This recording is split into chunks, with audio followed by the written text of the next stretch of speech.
Olá, hoje é quinta-feira, dia 24 de outubro de 2024 e nós estamos aqui para gravar novamente nossos estudos bíblicos. Hoje, o capítulo 12 de Josué.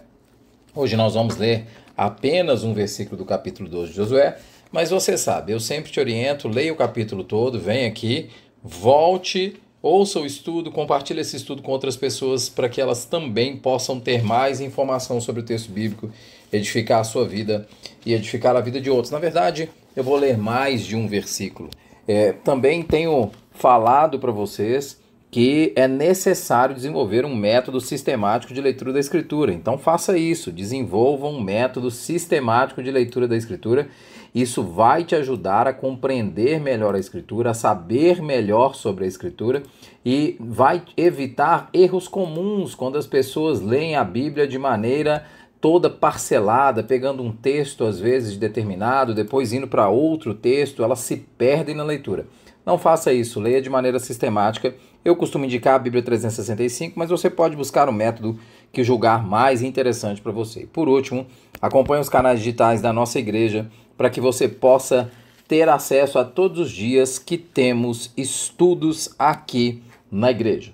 Eu vou ler os versículos 6 e 7, diz assim: Moisés, servo do Senhor, e os israelitas os derrotaram, e Moisés, servo do Senhor, deu a terra deles como propriedade às tribos de Ruben, de Gade e a metade da tribo de Manassés. São estes os reis que Josué e os israelitas derrotaram no lado ocidental do Jordão, desde Baal-Gade, no vale do Líbano, até o monte Alaque, que se ergue na direção de Seir. Josué deu a terra deles por herança às tribos de Israel, repartindo-a entre elas. Bom, Josué capítulo 12 é um capítulo de registros. O autor do texto bíblico faz uma lista de todos os reis que foram derrotados pelos israelitas. Ele vai listando rei a rei, caso a caso, que foi derrotado pelos israelitas. E lembra-se, nós já explicamos isso aqui, os governantes de cidades no Antigo Oriente eram conhecidos como reis. Eles eram reis daquelas cidades. Por isso nós temos todos esses reis aqui narrados e nós temos o registro de Josué de todas essas vitórias. E ele vai fazendo o registro dos ganhos. E é um tipo de texto que nós lemos e algumas vezes nós acreditamos que tem pouca relevância. Nós lemos esse tipo de texto e pensamos, mas por que eu tenho que ler um texto como esse? Qual a relevância de um texto como esse? É mais ou menos quando a gente passa pelas genealogias. Quando você está no livro de Crônicas, por exemplo, e você tem que ler algumas genealogias, às vezes a leitura é arrastada, é difícil. É mais ou menos quando nós fazemos assim. Contudo, o capítulo 12 ele é um registro para o povo de Israel sobre os avanços que tinham sido alcançados na conquista da Terra Prometida. Então, o capítulo 12 é uma carta de registro. Josué está registrando ali todas as vitórias que foram alcançadas à medida que o povo entrava na Terra Prometida. O capítulo mostra que parte da terra já havia sido conquistada. A gente pode ver isso nos versículos 4 e 5, diz assim: Tomaram o território de Og, rei de Bazã, um dos últimos refaíns que reinou em Asterote e Edrei. Ele governou o Monte Hermon, Salcá, toda Bazã, até a fronteira do povo de Jesur e Maacá, e metade de Gileade até a fronteira de Seom, rei de Esbom. Moisés, servo do Senhor e dos israelitas, os derrotaram. E Moisés, servo do Senhor, deu a terra deles como propriedade às tribos de Ruben, Gade e a metade da tribo de Manassés.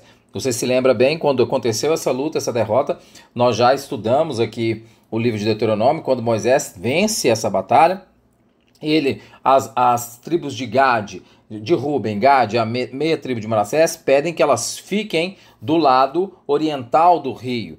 E elas dizem que vão acompanhar o povo de Israel para a luta e que depois elas voltariam.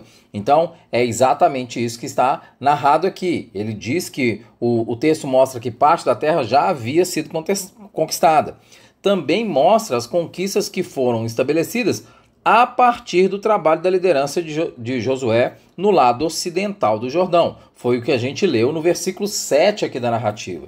Você pode ver que está literalmente assim: são estes os reis que Josué e os israelitas derrotaram do lado ocidental do Jordão, desde Baal-Gade, no Vale do Líbano, até Alaque, que se ergue na direção de Seir. Então, nós temos os relatos, o Josué faz um relato daquilo que já tinha sido alcançado ainda sob a liderança de Moisés e o que foi alcançado com ele como líder.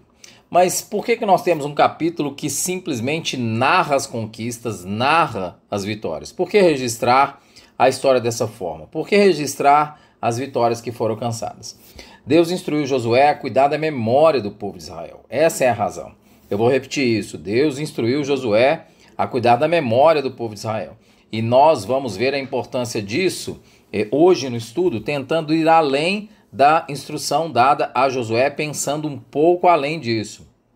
Ele é instruído a deixar a história registrada para que o povo se lembre e para que possa ser ensinada aos filhos dos israelitas. Então essa é uma orientação direta de Deus para Josué. Em Josué, no capítulo 4, nós já fizemos o estudo disso e já mostramos isso.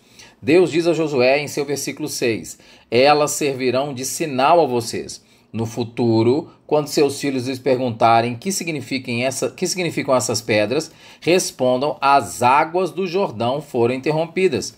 Essas pedras serão um memorial perpétuo para o povo de Israel. Então nós já lemos, quando nós lemos lá no capítulo 4, e nós gravamos um estudo e falamos sobre essa história do memorial das 12 pedras, Deus instrui Josué diretamente para que ele fizesse o memorial, para que isso se visse de memória para o povo de Israel, que pudesse ser ensinado aos seus filhos. No próprio versículo 21, ele repete a instrução, versículo 21 do capítulo 4, ok? Ele repete a instrução. Ele diz assim: disse ele aos israelitas, no futuro, aqui é Josué dizendo aos israelitas, contando a instrução que Deus tinha dado a ele. No futuro, quando os filhos perguntarem aos seus pais que significam essas pedras, expliquem a eles: aqui Israel atravessou o Jordão em terra seca, pois o Senhor, o seu Deus, secou o Jordão perante vocês até que tivessem atravessado. O Senhor, o seu Deus, fez com o Jordão como fizeram com o Mar Vermelho, quando o secou diante de nós, até que o tivéssemos atravessado. Mais do que isso, não só para que o povo de Israel lembrasse que fosse ensinado aos seus filhos, o versículo 24 diz: ele assim fez para que todos os povos da terra saibam que a mão do Senhor é poderosa e para que vocês sempre temam ao Senhor. Então nós estudamos isso e vimos que o memorial tinha um papel muito importante para que o povo lembrasse da ação de Deus, para que o povo ensinasse aos seus filhos e para que os povos ao redor também vissem a glória do Senhor nas mãos de Deus junto com o povo de Israel. Mas veja, a memória não era construída somente sobre os fatos bons. No capítulo 7, nós também fizemos o estudo do capítulo 7, no versículo 26, Deus dá a instrução para que Josué faça um memorial sobre o que aconteceu a respeito do pecado de Acã na derrota da cidade de Ai. Ele diz assim: sobre Acã ergam-se um grande monte de pedras, ergueram um grande monte de pedras que existe até hoje. Então o Senhor se afastou no fogo da sua ira. Por isso foi dado àquele lugar o nome de Vale de Acor, nome que permanece até hoje. Sobre Acã foi levantado um monte de pedras que permanece até hoje. Esse é um memorial para que o povo de Israel se lembrasse. Só fazendo um parênteses, quando a gente está dizendo até hoje, nós estamos falando no momento que a pessoa escreveu o texto, ok? Então, a pessoa que escreveu esse texto diz que até a data dela, quando ela escreveu esse texto, esse memorial ainda estava lá. Esse memorial das pedras sobre Acã deveriam ensinar como o desvio da vontade de Deus pode provocar insucesso na vida dos israelitas. O capítulo 12, portanto, não é de Josué se gabando de vitórias, mas um registro para a posteridade dos filhos de Israel.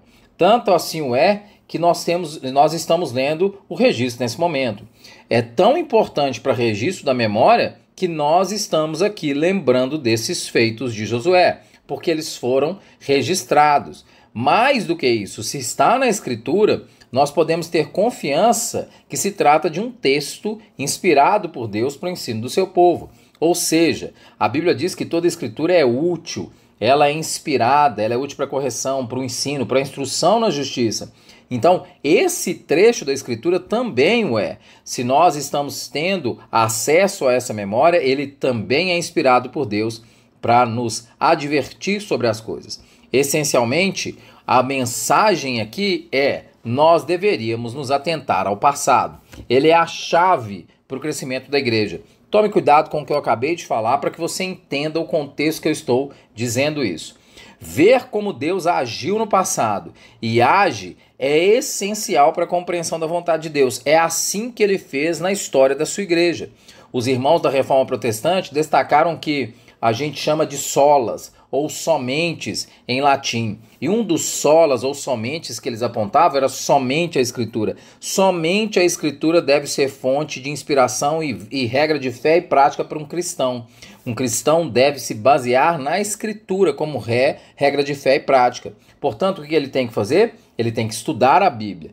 E aí, por que eu estou dizendo isso? Porque a Bíblia é um relato do passado. Deus foi deixando registrado para o seu povo o que acontecia.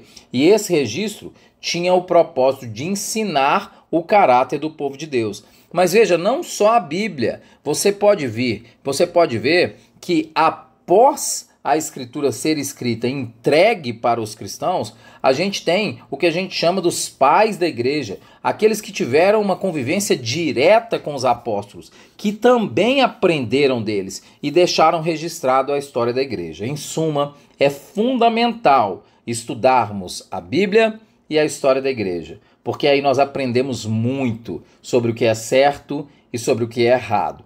Infelizmente, a igreja é muito leniente em estudar a Bíblia e ainda mais em estudar a história da igreja. A igreja lê pouquíssimo a Bíblia e aí não lê quase nada da história da igreja. Com isso, acaba repetindo os mesmos erros e as mesmas falhas. Que Deus nos ajude a dar mais valor para aqueles registros que são a lembrança de Deus deixada para nós. Em primeiro lugar, por meio da Escritura. Além disso, conhecendo a história de irmãos que viveram diretamente com os apóstolos. Que Deus nos abençoe.